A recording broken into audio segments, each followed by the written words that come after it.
بسم الله الرحمن الرحيم ويعبدون من دون الله ما لا يضرهم ولا ينفعهم ويقولون هؤلاء شفعاؤنا عند الله قل أتنبئون الله بما لا يعلم في السماء ولا في الأرض سبحانه وتعالى عما يشركون. ونعوذ بالله من شرور أنفسنا وسيئات أعمالنا من يهده الله فلا مضل له ومن يضلل فلا هادي له وأشهد أن لا إله إلا الله وحده لا شريك له وأشهد أن محمدا عبده ورسوله صلى الله تعالى عليه وعلى آله وسلم. جی بسم اللہ کریں جی.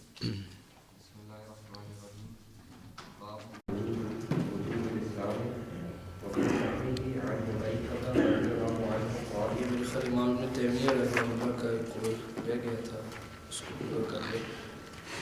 قال ابن تيمية قوله سنة جاهلية يندرج فيها كل جاهلية مطلقة أو مقيدة، أي في شخص دون شخص إذا كانت أو عقلية أو غيرهما من كل مخالفة لما جاء به المرسل. گزشتہ درس میں جو حدیث مبارک ذکر کی گئی، ابن عباس رضی اللہ تعالی عنہما سے مروی کہ رسول اللہ صلی اللہ علیہ وسلم نے 3 ایسے لوگوں کا ذکر فرمایا جو اللہ تعالیٰ کو سب سے زیادہ مبغوض ہیں، سب سے زیادہ ناپسندیدہ ہیں.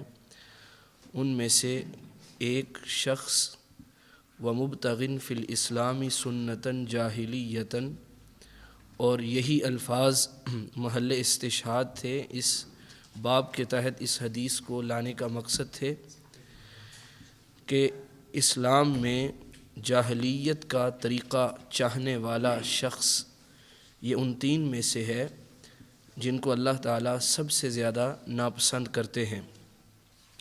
تو اب یہ جو سنتاً جاہلیہ کا لفظ آیا ہے، اس کے بارے میں شیخ الاسلام امام محمد بن عبد الوہاب رحمہ اللہ، امام ابن تیمیہ رحمہ اللہ کا یہ قول ذکر فرماتے ہیں کہ سنتاً جاہلیہ کے اندر ہر قسم کی جاہلیت مندرج ہے، وہ جاہلیت مطلقہ ہو یا مقیدہ ہو، یعنی وہ جاہلیت عامہ ہو یا کسی شخص کے اندر ہو دوسرے اشخاص کے علاوہ.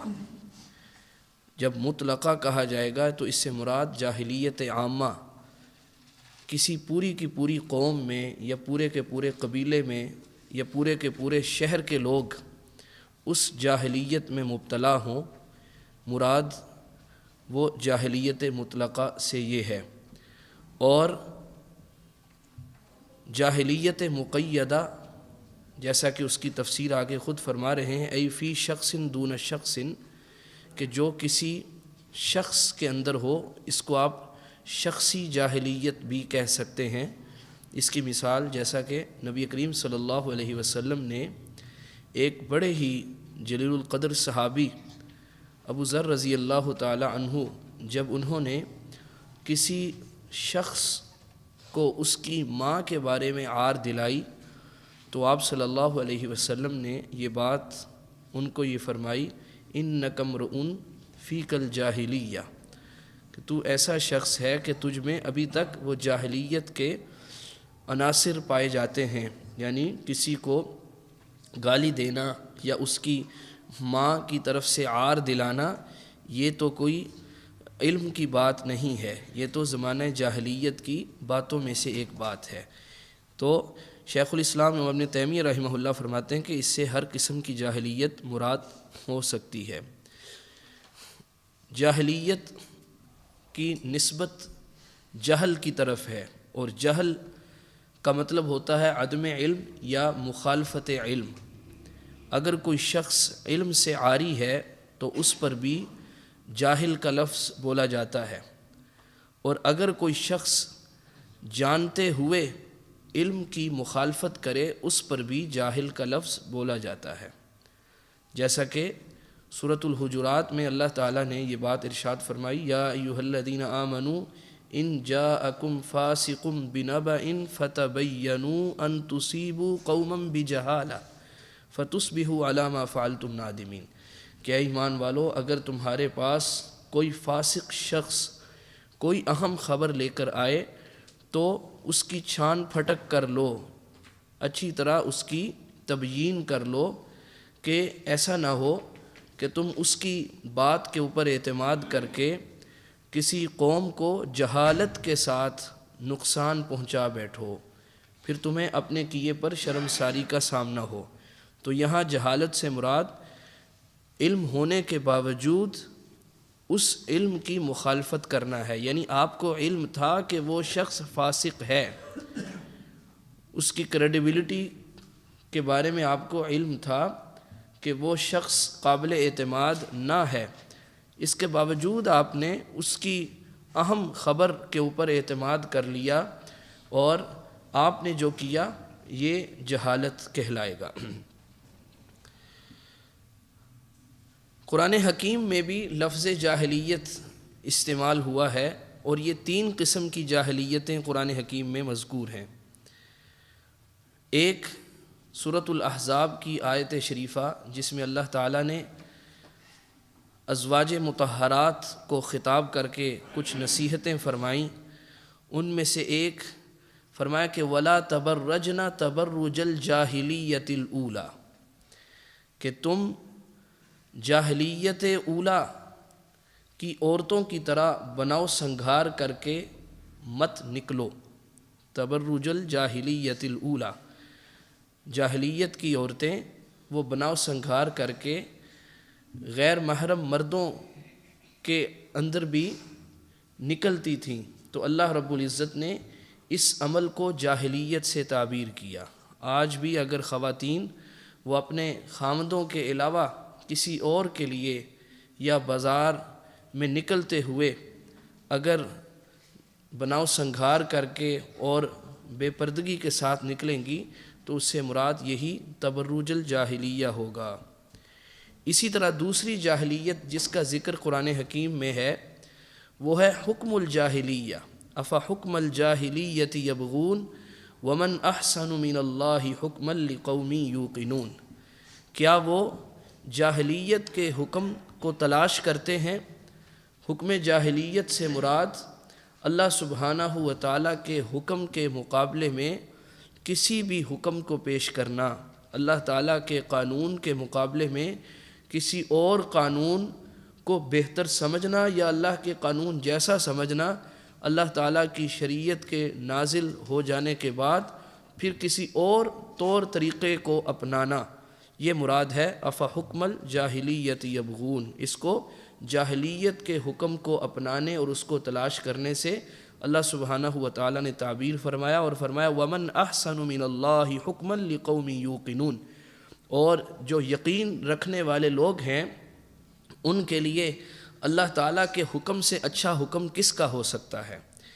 تو اب اس آیت کو بعض لوگ حکمرانوں کے اوپر چسپاں کر کے اپنے آپ کو اس سے آزاد سمجھتے ہیں، یہ سب کے لیے ہے، یعنی اگر آپ بھی اپنے جو ہے وہ 6-7 فٹ کے جثے کے اوپر اللہ تعالیٰ کا حکم نافذ نہیں کرتے، آپ مرضی کے مالک بنتے ہیں، تو آپ کو بھی یہ سوچنا چاہیے کہ آپ بھی کہیں اس آیت کے مطابق جو ہے وہ جاہلیت کے حکم کے متلاشی تو نہیں ہے۔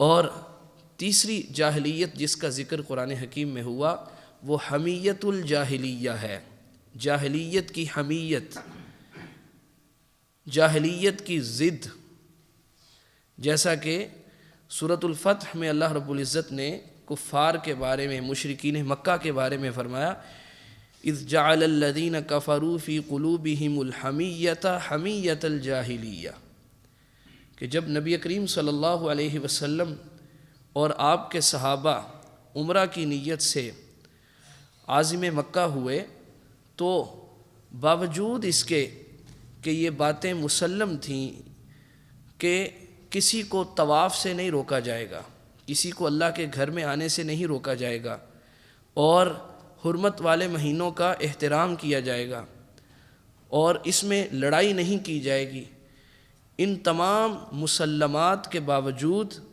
انہوں نے نبی کریم صلی اللہ علیہ وسلم کو اللہ تعالیٰ کے گھر میں داخل ہونے سے منع کیا، اور یہ کہا کہ آپ اس سال عمرہ نہیں کر سکتے، آپ اگلے سال عمرہ کریں گے، اور جو ہے وہ لڑنے کے لیے بھی جو ہے وہ تیار تھے، حالانکہ یہ بات مسلمات میں سے تھی کہ حرمت والے مہینوں میں نہیں لڑائی کی جائے گی۔ تو اس کا مقصد کیا تھا؟ حمیت جاہلیہ۔ اللہ تعالیٰ نے اس کو حمیت جاہلیہ سے تعبیر کیا ہے کہ باوجود ان مسلمات کے وہ اس روش پر اترے۔ وجہ کیا تھی؟ کیا ہمارے ہوتے ہوئے یہ جو ہیں یہ ہمارے سامنے آنکھوں کے سامنے عمرہ کر کے چلے جائیں گے اور ہم یہاں ان کو دیکھتے رہ جائیں گے؟ ایسا کیسے ہو سکتا ہے؟ اور اسی لیے وہ جب نبی کریم صلی اللہ علیہ وسلم کے ساتھ وہ معاہدہ طے پایا تو اس میں بھی بات بات پر آپ صلی اللہ علیہ وسلم سے الجھنے کی کوشش کر رہے تھے کہ آپ نے جو ہے بسم اللہ الرحمن الرحیم نہیں لکھنا، آپ نے بسمک اللہم لکھنا ہے، اور آپ نے محمد الرسول اللہ نہیں لکھنا بلکہ محمد بن عبداللہ لکھنا ہے۔ اور اسی طرح اگر آپ کا کوئی شخص مرتد ہو کے ہمارے پاس آئے گا ہم تو اس کو واپس نہیں بھیجیں گے، لیکن اگر ہمارا کوئی شخص مسلمان ہو کے آپ کے پاس آتا ہے تو آپ اس کو ہمارے پاس بھیجنے کے پابند ہوں گے۔ تو اور آپ اس سال عمرہ نہیں کریں گے، اگلے سال کریں گے، اور جب اگلے سال بھی آئیں گے تو اسلحے کے ساتھ نہیں آئیں گے، صرف ایک ایک تلوار ہوگی اور وہ بھی میان کے اندر ہوگی۔ یہ اس قسم کی باتیں انہوں نے کیں، اور اللہ رب العزت نے فرمایا کہ فَأَنزَلَ اللَّهُ سَكِينَتَهُ عَلَى رَسُولِهِ وَعَلَى الْمُؤْمِنِينَ وَأَلْزَمَهُمْ كَلِمَةَ التَّقْوَى وَكَانُوا حَقَّ بِهَا وَأَهْلَهَا۔ ان سب بے تکی باتوں کے باوجود اللہ رب العزت نے اپنے رسول صلی اللہ علیہ وسلم اور ان کے اوپر ایمان لانے والوں کے دلوں پر سکینت نازل فرمائی، اور آپ صلی اللہ علیہ وسلم نے ان کی ان باتوں کے اوپر ایگری کیا، اور اللہ تعالیٰ نے اس کے بہت اچھے نتائج تھوڑے ہی عرصے میں عطا فرما دیے۔ تو بہرحال یہ حمیت جاہلیہ یہ بھی جاہلیت کی ایک قسم ہے جو کسی معاشرے میں کسی قبیلے میں بھی پائی جا سکتی ہے اور کسی شخص میں بھی پائی جا سکتی ہے کسی دوسرے شخص کے علاوہ۔ تو حمیت جاہلیہ یہ انتہائی خطرناک جاہلیت کی قسم ہے، یہی وہ قسم ہے کہ جس کی وجہ سے یہودی لوگ باوجود علم ہونے کے آپ صلی اللہ علیہ وسلم پر ایمان نہیں لائے، باوجود اس بات کے کہ انہوں نے آپ صلی اللہ علیہ وسلم کو ایسے پہچانا جیسے وہ اپنے بیٹوں کو پہچانتے تھے، لیکن وہ آپ صلی اللہ علیہ وسلم پر ایمان نہیں لائے۔ وجہ کیا تھی؟ ان کے پاس کوئی دلیل تھی کہ یہ وہ نبی نہیں ہے؟ نہیں، بلکہ وہ پہچانتے تھے کہ یہ وہی نبی ہیں۔ وجہ کیا تھی؟ وجہ یہی حمیت جاہلیہ تھی۔ وَإِذَا قِيلَ لَهُمْ آمِنُوا بِمَا أَنزَلَ اللَّهُ قَالُوا نُؤْمِنُ بِمَا أُنزِلَ عَلَيْنَا وَيَكْفُرُونَ بِمَا وَرَاءَهُ، کہ ہم تو اس پر ایمان لائیں گے جو ہم پر اترا ہے۔ یہ جو نبی ہیں یہ بنی اسرائیل میں سے تو نہیں آئے، یہ تو اسماعیل علیہ السلام کی اولاد میں سے آئے ہیں۔ وہ تو یہ سمجھتے تھے کہ جس طرح تمام انبیاء بنی اسرائیل کی نسل میں سے آ رہے تھے، اسی طرح آخری نبی بھی وہ حضرت اسرائیل علیہ السلام کی نسل سے ہی ہوں گے، لیکن وہ تو اسماعیل علیہ السلام کی نسل سے آ گئے۔ اب ان کو نہ ماننا یعنی نبی کریم صلی اللہ علیہ وسلم پر ایمان نہ لانا ما سوائے اس حمیت جاہلیہ کے اور کوئی پیچھے سبب نہ تھا۔ یہ انسان کو ہدایت سے دور رکھنے والی جاہلیت کی قسم ہے۔ بہرحال اس کو اللہ رب العزت نے جاہلیت سے تعبیر کیا۔ تو شیخ الاسلام فرماتے ہیں کہ اس میں ہر قسم کی جاہلیت مراد ہے۔ یہ تین قسم کی جاہلیتیں تو قرآن حکیم میں مذکور ہیں، تو وہ مطلقہ ہو یا مقیدہ ہو، پھر وہ جاہلیت کسی پوری کی پوری قوم میں ہو سکتی ہے، جیسا کہ یہ اہل کتاب پوری کی پوری قوم میں یہ جاہلیت پائی گئی، الا ماشاء اللہ چند لوگوں کو اللہ رب العزت نے اسلام کی دولت سے مالا مال بھی کیا، جیسے حضرت عبداللہ بن سلام تھے۔ فرماتے ہیں کتابیت او وثنیت او غیرہما، وہ جاہلیت کتابیہ ہو یا وثنیہ ہو، کتابیہ سے مراد اہل کتاب کی جاہلیت، یہود و نصارہ کی جاہلیت ہو، یا وثنیہ بت پرستوں کی جاہلیت ہو، او غیرہما یا ان کے علاوہ کسی اور قوم کی جاہلیت ہو، مجوس کی ہو، ہنود کی ہو، کسی اور بھی قوم کی ہو جاہلیت، جو بھی انسان نبی کریم صلی اللہ علیہ وسلم کے اسلام کا علم بلند کر دینے کے بعد اور بعد اس کے کہ آپ صلی اللہ علیہ وسلم نے لوگوں کو ظلمات سے نکالا اور روشنی میں لے آئے، جہالت کے گھٹا ٹوپ اندھیروں سے نکال کے ان کو ایمان اور ہدایت کی روشنی ان کو اللہ تعالیٰ کی توفیق سے اس میں وہ لے آئے، پھر کوئی شخص واپس اسی جاہلیت میں لے کے جانے کی کوشش کرے تو شیخ الاسلام فرماتے ہیں کہ یہ مراد ہے ابغض الناس الی اللہ ثلاثہ میں جو 3 لوگ ذکر کیے گئے ان میں دوسرا ومبتغن فی الاسلامی سنتاً جاہلیہ، ایسا انسان اللہ رب العزت کو سب سے ناپسندیدہ انسانوں میں سے ایک انسان ہے۔ فرماتے ہیں من کل مخالفت لما جاء به المرسلون، سنت جاہلیہ سے مراد ہر اس چیز میں رسولوں کی مخالفت ہے جو وہ لے کر تشریف لائے۔ جی بسم اللہ جی۔ وفي الصحيح عن حذيفة رضي الله عنه قال يا معشر القراء استقيموا فقد سبقتم سبقا بعيدا فإن أخذتم يمينا وشمالا لقد ضللتم ضلالا بعيدا۔ یہ صحیح بخاری شریف میں سیدنا حذیفہ رضی اللہ تعالی عنہ کا یہ اثر منقول ہے۔ حذیفہ رضی اللہ تعالی عنہ نے قراء کو خطاب کر کے یہ بات فرمائی، یا معشر القراء، اے قراء کی جماعت، قرآن پڑھنے والوں، قرآن سیکھنے والوں۔ صحابہ کے دور میں قاری صرف اسے نہیں کہا جاتا تھا جو بچوں کو پڑھانے والے ہوں، جس طرح ہمارے ہاں سمجھتے ہیں نا قاری، جو اس وقت قرآن کا قاری ہوتا تھا وہ قرآن کا عالم بھی ہوتا تھا، قرآن کے اوپر عمل کرنے والا بھی ہوتا تھا۔ تو حضرت حذیفہ رضی اللہ تعالیٰ عنہ نے قراء کو خطاب کر کے یہ بات فرمائی، یا معشر القراء استقیموا، اے قراء کی جماعت سیدھے رہو، سیدھے رہو، استقامت اختیار کرو۔ استقامت کس چیز پر؟ کس چیز پر استقامت؟ جی وہ کیا کہنا چاہتے تھے، کس چیز پر استقامت اختیار کرنی چاہیے انسان کو؟ جی قرآن کے اوپر اور دین اور اسلام۔ جی قرآن کے اوپر، دین اور اسلام کے اوپر، اور دین اور اسلام کس چیز کا نام ہے؟ دین اسلام کس چیز کا نام ہے؟ قرآن و سنت کا نام ہے۔ دین اسلام کتاب و سنت کا نام ہے۔ یہ بات پوری نہیں ہے۔ کتاب و سنت بفہم السلف الصالح، سلف صالحین کے فہم پر کتاب و سنت کو لازم پکڑنا، اس پر استقامت اختیار کرنا، یہ ضروری ہے۔ ایسا ہی انسان اللہ تعالیٰ کی توفیق سے ہر گمراہی سے بچے گا، ہر فتنے سے محفوظ رہے گا، دنیا میں بھی کامیابی اور آخرت میں بھی کامرانی اس کا مقدر ٹھہرے گی۔ کتاب و سنت سلف صالحین کے فہم پر جب استقیموا کہا تو پھر وہ یہ بات کہہ کے 3 باتوں سے قراء کو اجتناب کرنے کا حکم دینا چاہتے تھے۔ نمبر 1، جب آپ کتاب و سنت پر سلف صالحین کے فہم کے مطابق چلیں گے، جب آپ سلف صالحین کے فہم کو لازم پکڑتے ہیں تو نمبر 1 آپ جس چیز سے بچتے ہیں وہ آپ کی اپنی خواہشات ہیں۔ کتنے لوگ ایسے ہیں جو کتاب و سنت کا نام لیتے ہیں اور کتاب و سنت سے آپ کو دلائل دینے کی کوشش بھی کرتے ہیں، لیکن حقیقت میں وہ ہوا پرستی کرنے والے ہوتے ہیں۔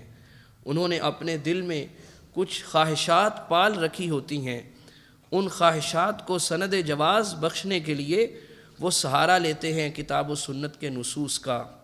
اس لیے ہم کہیں گے کہ جو بھی انسان آپ کو اللہ تعالیٰ کی کتاب کی آیت سنائے یا نبی کریم صلی اللہ علیہ وسلم کی حدیث سنائے تو آپ اس سے کہیے کہ کیا جو آپ اس کا مفہوم لے رہے ہیں سلف صالحین صحابہ تابعین وہ بھی اس کا یہی معنی لیتے تھے؟ اگر تو وہ اس کا یہ معنی لیتے تھے تو ہمیں آپ کی بات قبول کرنے میں کوئی دقت نہیں ہے، لیکن اگر آپ پڑھ قرآن رہے ہوں اور دلائل اپنی خواہشات کے لیے اکٹھا کر رہے ہوں، ایسا نہیں ہو سکتا۔ آپ اسی باب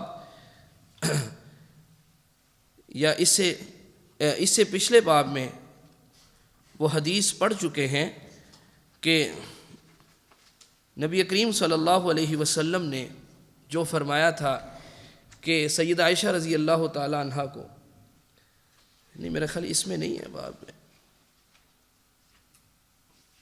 تو دوسری کتاب میں ہم جو ہے نا وہ پڑھ رہے تھے وہ حدیث کہ نبی کریم صلی اللہ علیہ وسلم نے جو سیدہ عائشہ رضی اللہ تعالیٰ عنہ کو فرمایا، یہ صحیح بخاری شریف کی حدیث ہے کہ جب تم ایسے لوگوں کو دیکھو جو قرآن حکیم کی محکمات کو چھوڑ کے متشابہات کا سہارا لے رہے ہیں، پڑھ متشابہات رہے ہیں اور اس سے اپنے معنی اخذ کر رہے ہیں، تو ایسے لوگوں سے آپ نے بچنا ہے، فاحذروہم، آپ نے ان سے بچ کے رہنا ہے۔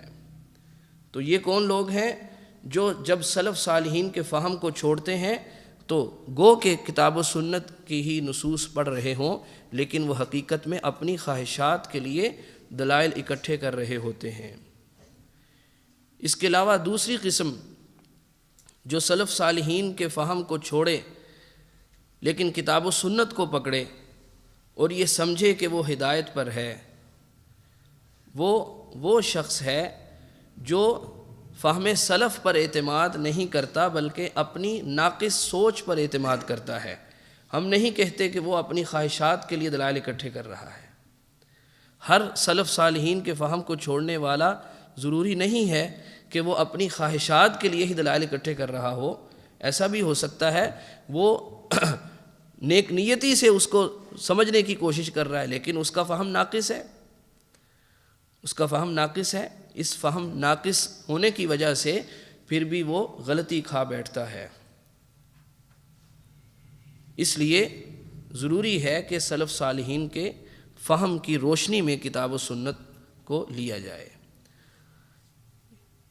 اس کے علاوہ ایک تیسری قسم ہے ان لوگوں کی جو خواہشات سے بچنا چاہتے تھے اور ان کو اس بات کا ادراک بھی تھا کہ ہم ناقص فہم کے حامل لوگ ہیں، ہمارے اندر یہ بساط نہیں ہے کہ ہم کتاب و سنت سے صحیح معنی اخذ کر سکیں۔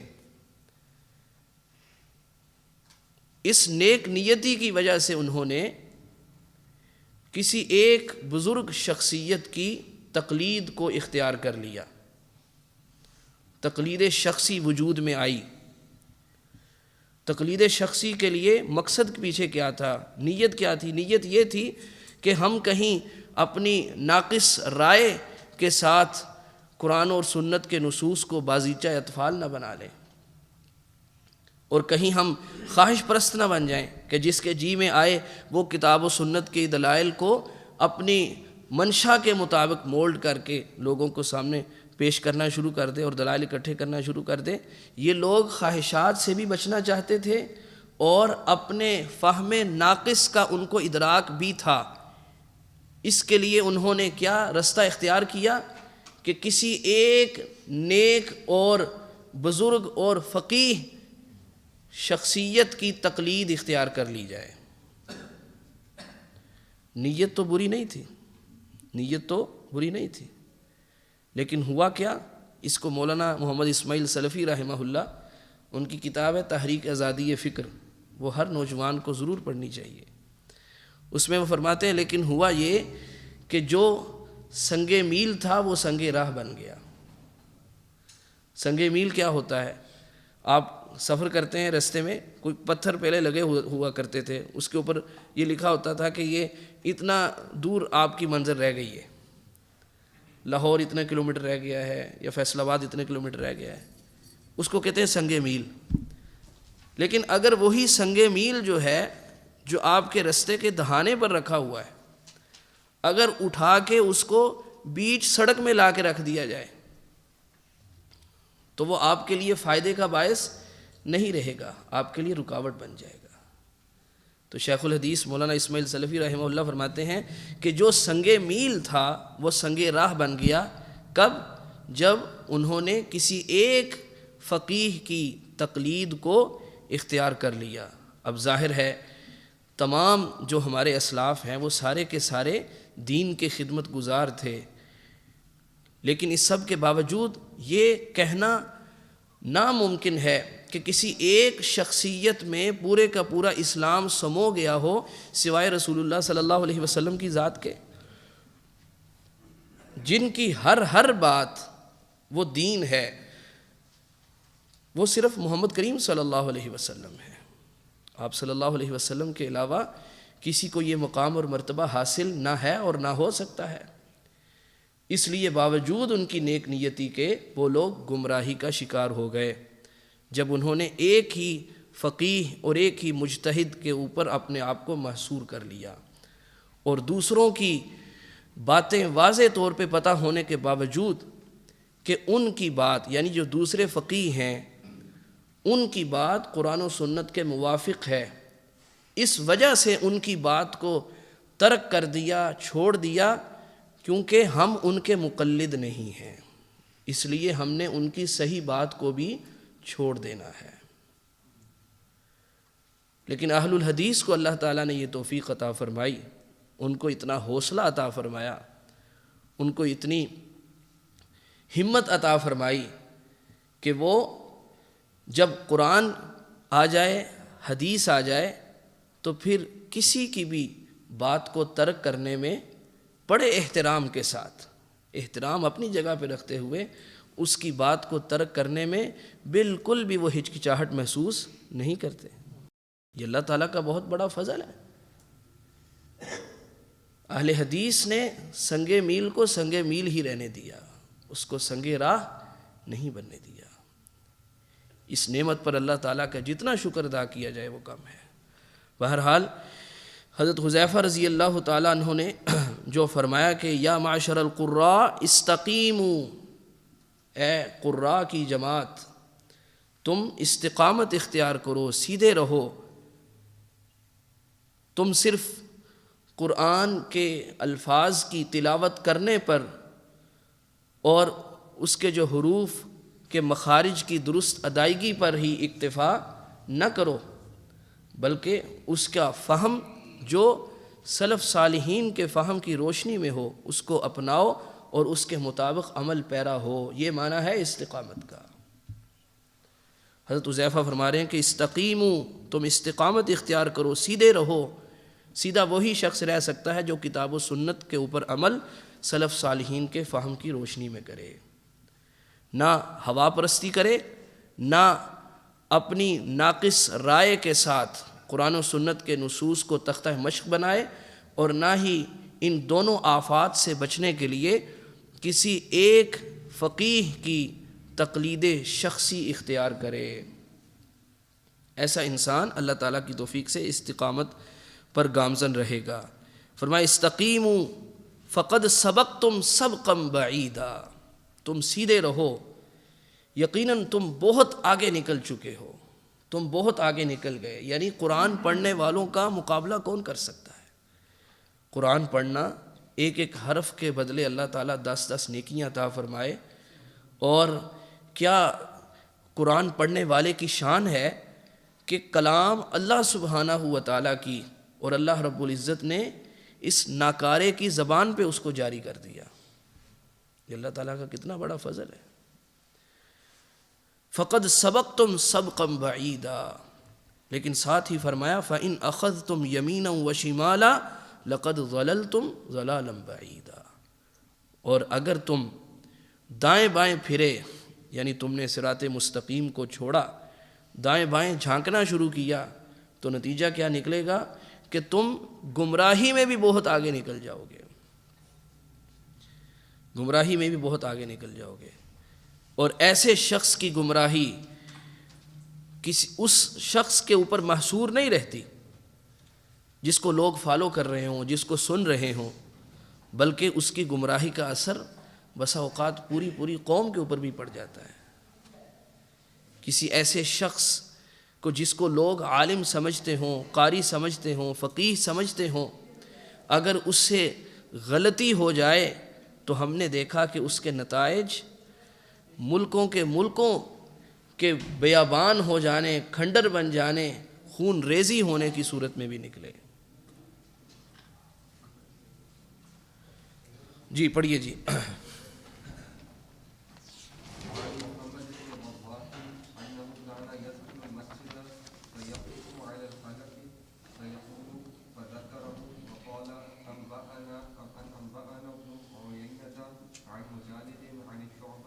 عن الشعبی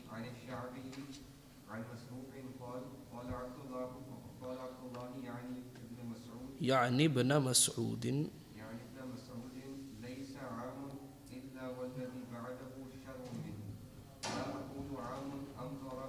امطر لا اقول عام امطر من عام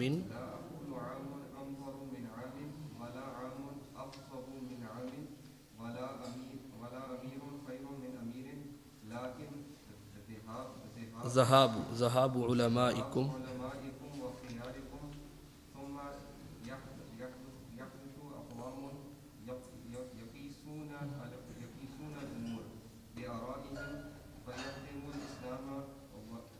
ویسلم۔ ہاں جی، یہ دو آثار آپ نے پڑھ لیے۔ پہلا تو اس کی طرف صرف شیخ الاسلام رحمہ اللہ نے اشارہ ہی کیا ہے، وعن محمد بن وضاح انه كان يدخل المسجد فيقف على الحلق فيقول فذكره۔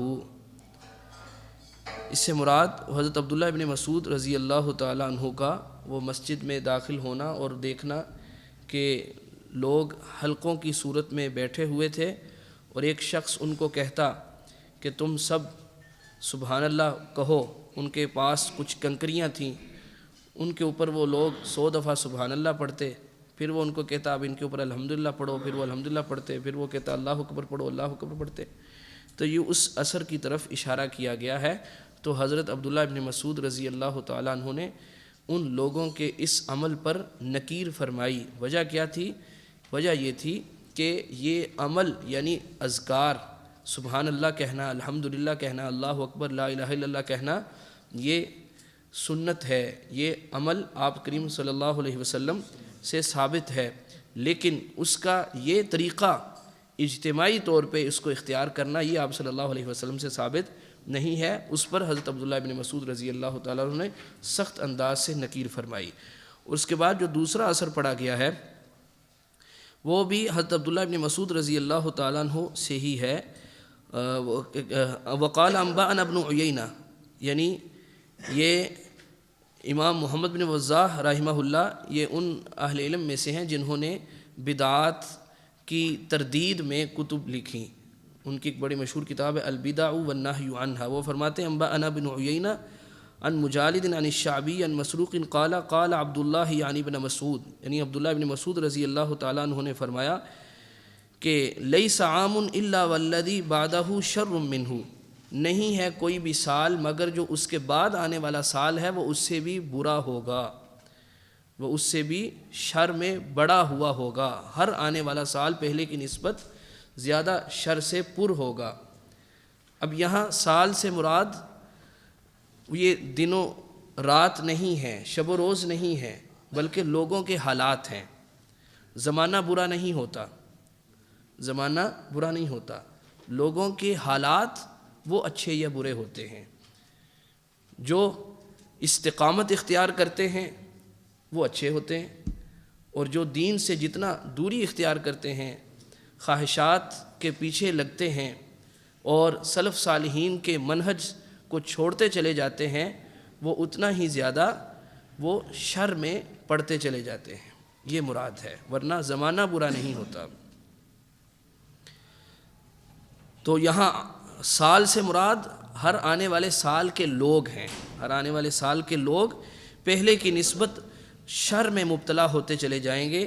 تو انہوں نے کہا لا اقول عام امطر من عام، میں یہ نہیں کہہ رہا کہ ایک سال میں بارش زیادہ ہوگی دوسرے میں کم ہوگی، جس میں زیادہ ہوگی وہ اچھا ہوگا یا وہ برا ہوگا، اور جس میں نہیں ہوگی وہ اچھا یا ہوگا یا برا ہوگا، ایسا نہیں میں کہہ رہا۔ ولا عام اقصب من عام، اور میں ایسا بھی نہیں کہہ رہا کہ جو بعد والا سال ہوگا اس میں سبزی اور ہریالی زیادہ ہوگی، پہلے والے میں کم ہوگی، یا پہلے والے میں زیادہ ہوگی بعد والے میں کم ہوگی، ایسا میں نہیں کہہ رہا۔ میرا یہ کہنے کا مطلب نہیں ہے، بلکہ میرا کہنے کا مطلب یہ بھی نہیں ہے کہ ولا امیر خیر من امیر، کہ پہلے جو حکمران تھے وہ اچھے تھے بعد میں برے آ جائیں گے، میں یہ بھی نہیں کہہ رہا، بلکہ میرا کہنے کا مطلب ہے لیکن ذہاب علمائکم و خیارکم، تمہارے علماء دنیا سے رخصت ہو جائیں گے، تمہارے بہتر لوگ وہ دنیا سے جاتے رہیں گے، پیچھے کیا رہ جائے گا؟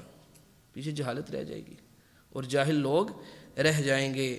ثم یحدث اقوام، پھر ایسے لوگ وہ ظہور پذیر ہوں گے، یقیسون الامور بآرائہم، کہ وہ کاموں کے فیصلے اپنی آراء کے ساتھ کریں گے۔ علم تو ان کے پاس ہوگا نہیں، جب ان کو کہا جائے کہ قرآن اور حدیث کی روشنی میں میرے مسئلے کو حل کیا جائے، تو وہ بجائے اس کے کہ اپنی لا علمی کا اظہار کریں، وہ اس کو اپنے لیے حد تک سمجھیں گے اور اپنی آراء کے ساتھ فیصلے کرنا شروع کریں گے۔ جب قرآن و سنت کی جگہ پہ لوگوں کی اپنی سوچیں، اپنی فکریں، اپنے نظریے وہ قرآن و سنت کی جگہ لے دیں گے، تو پھر نتیجہ کیا نکلے گا؟ فیہدم الاسلام، اسلام کی جو عمارت ہے وہ منہدم ہونا شروع ہو جائے گی، ویسلم، اور اس میں دراڑ پڑ جائے گی۔ اس حدیث، اس اثر کو ہمارے جو محقق ہیں انہوں نے اس کو ضعیف کہا ہے، شیخ زبیر علی زئی رحمہ اللہ نے، لیکن اس کی تائید میں اور بہت سے نصوص موجود ہیں، جیسا کہ وہ تو صحیح حدیث ہے کہ آپ صلی اللہ علیہ وسلم نے ارشاد فرمایا ان اللہ لا يقبض العلم انتزاعا ينتزعه من صدور الناس، اللہ تعالیٰ علم کو لوگوں کے سینوں سے نکال کے نہیں قبض کرے گا کہ لوگوں کے سینوں سے علم محو ہو گیا، علم اٹھا لیا جائے گا قیامت کے قریب، لیکن وہ کیسے اٹھایا جائے گا؟ یہ نہ سمجھو کہ رات کو سوئے جتنے بھی علماء تھے صبح اٹھے تو ان کے سینوں میں علم ہی نہیں تھا، سب محو ہو گیا، مٹ گیا، ایسا نہیں ہوگا، بلکہ آپ صلی اللہ علیہ وسلم نے فرمایا وَلَٰكِن يَقْبِضُ الْعِلْمَ بِقَبْضِ الْعُلَمَاءِ، اللہ تعالیٰ علم کو قبض کرے گا، اٹھا لے گا علماء کو اٹھا لینے سے، علماء اٹھا لیے جائیں گے، علم اٹھا لیا جائے گا۔ پھر کیا ہوگا؟ اتخذ الناس رؤوسا جہالا، لوگ جاہلوں کو اپنے رئیس بنا لیں گے، فسئلوا فافتوا بغیر علم فضلوا واضلوا، ان سے سوال کیے جائیں گے، وہ بغیر علم کے فتوے دیں گے، بغیر علم کے فتوے دیں گے، نتیجہ کیا نکلے گا؟ وہ خود بھی گمراہ ہوں گے اور دوسروں کو بھی گمراہ کریں گے۔ اللہ سبحانہ و تعالیٰ نے ایسے انسان کو سب سے بڑا ظالم قرار دیا، وَمَنْ أَظْلَمُ مِمَّنِ افْتَرَىٰ عَلَى اللَّهِ كَذِبًا لِيُضِلَّ النَّاسَ بِغَيْرِ علم، دین کے بارے میں علم نہیں ہے اور یہ کہنا بھی اپنے لیے حد تک محسوس کرتا ہے کہ لوگ میرے بارے میں یہ کہیں کہ آپ کے پاس علم نہیں ہے، جہالت کے اوپر وہ فتوے دے گا، جہالت کے اوپر لوگوں کو مسئلے بتائے گا، نتیجہ کیا نکلے گا؟ لوگوں کو بغیر علم کے گمراہ کرے گا، جبکہ جو علم والے ہیں وہ یہ کہنے میں کبھی بھی اپنی حد تک محسوس نہیں کرتے لا ادری، میں نہیں جانتا۔ علم والوں کی نشانی یہ ہے کہ جب انہیں کسی بات کا علم نہ ہو تو وہاں پہ وہ کہہ دیتے ہیں کہ میں اس کے بارے میں نہیں جانتا۔ امام مالک رحمۃ اللہ علیہ کے بارے میں بڑی مشہور وہ بات آپ نے سنی ہوگی، دور دراز سے ایک شخص آیا مدینہ میں، امام مالک رحمۃ اللہ علیہ جن کی جلالت علمی سے ہر انسان واقف ہے، امام مالک رحمۃ اللہ علیہ سے اس نے 40 سوال پوچھے، کتنے؟ 40۔ ان 40 میں سے امام رحمہ اللہ نے صرف 4 کا جواب دیا اور 36 سوالوں کے جواب میں انہوں نے کہا میں نہیں جانتا۔ اللہ اکبر کبیرہ، انہوں نے کہا میں نہیں جانتا، کہنے لگا میں نے تو بڑا سنا تھا آپ کے بارے میں کہنے لگے جاؤ جاتے ہوئے رستے میں ہر کسی کو کہتے رہو کہ مالک کو کچھ نہیں آتا، مجھے اس سے کوئی فرق نہیں پڑ جائے گا، لیکن میں بغیر علم کے اللہ کے دین میں کوئی بات کہوں یہ نہیں ہو سکتا۔ اور امام مالک رحمۃ اللہ علیہ یہ بات فرمایا کرتے تھے، اذا جاءک السائل لا تقل لعلی اجد له مخرجا حتی تعلم مخرجک عند اللہ، کہ جب آپ کے پاس کوئی سوال لے کے آئے، کوئی مسئلہ پوچھنے کے لیے آئے، یہ سمجھنے والی بات ہے، فرماتے کہ اس کو یہ نہ کہو کہ میں تیرا حل نکالتا ہوں، تیرے مسئلے کا حل میں نکالتا ہوں، سب سے پہلے یہ جانو کہ اللہ تعالیٰ کے ہاں جان چھڑوانے کا تیرے پاس حل کیا ہے، کیا یہ جو بات بتانے والا ہے اس کے ذریعے تو اللہ تعالیٰ کے ہاں چھوٹ جائے گا؟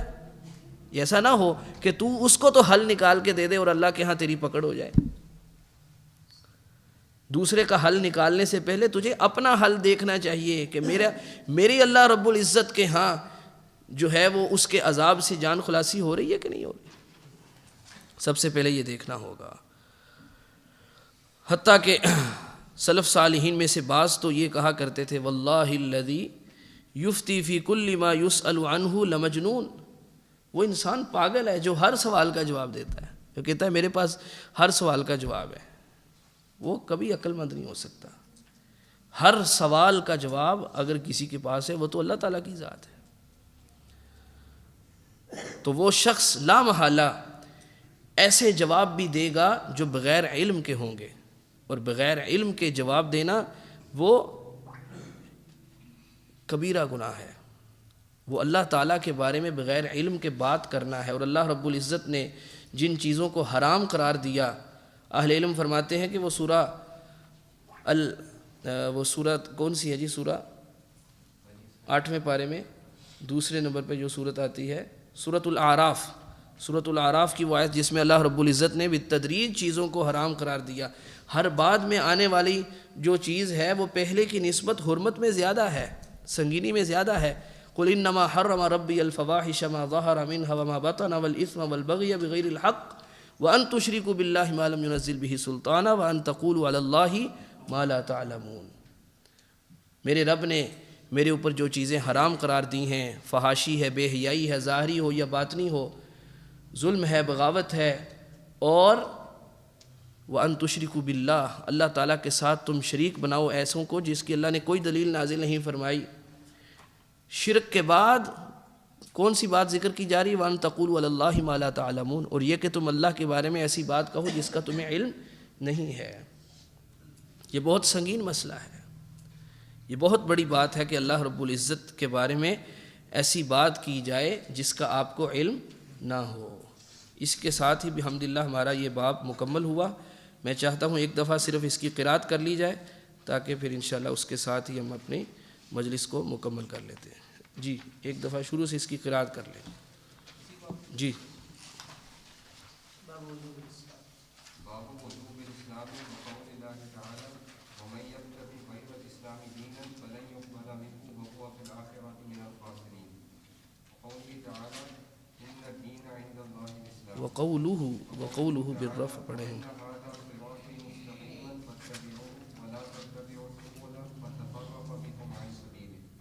قال مجاهد السبل البدع والشبهات. وعن عائشة رضي الله عنها أن رسول الله صلى الله عليه وسلم قال من أحدث في أمرنا هذا ما ليس منه فهو رد، أخرجاه. وفي لفظ من عمل عملا ليس عليه أمرنا فهو رد. وللبخاري عن أبي هريرة رضي الله عنه قال قال رسول الله صلى الله عليه وسلم كل أمتي يدخلون الجنة إلا من أبى، قيل ومن يأبى؟ قال من أطاعني دخل الجنة ومن عصاني فقد أبى. وفي الصحيح عن ابن عباس رضي الله عنهما أن رسول الله صلى الله عليه وسلم قال أبغض الناس إلى الله ثلاثة ملحد في الحرم ومبتغ في الإسلام سنة جاهلية ومطلب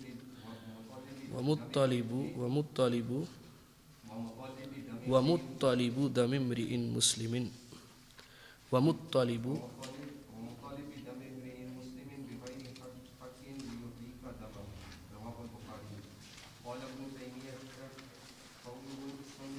جاهلية يندرج فيها كل جاهلية مطلقة أو مقيدة أي في شخص كتابية أو وثنية أو غيرهما من كل مخالفة لما جاء به المرسلون. وفي الصحيح عن حذيفة رضي الله عنه قال: يا معشر القراء استقيموا فقد سبقتم سبقا بعيدا فإن أخذتم يمينا وشمالا لقد ضللتم ضلالا بعيدا. وعن محمد بن وضاح أنه كان يدخل المسجد فيقف على الحلق فذكره وقال: أنبأنا ابن عيينة عن مجالد عن الشعبي عن مسروق قال: قال عبد الله يعني ابن مسعود: ليس عام إلا والذي بعده شر منه، لا أقول عام أمطر من عام ولا عام أغضب من عام أخصب بالصاد من عام ولا أمير خير من أمير، لكن ذهاب علمائكم وخياركم. ثم يحدث أقوام يقيسون الأمور بآرائهم فيهدم الإسلام ويسلم. وآخر دعوانا الحمد لله رب العالمين.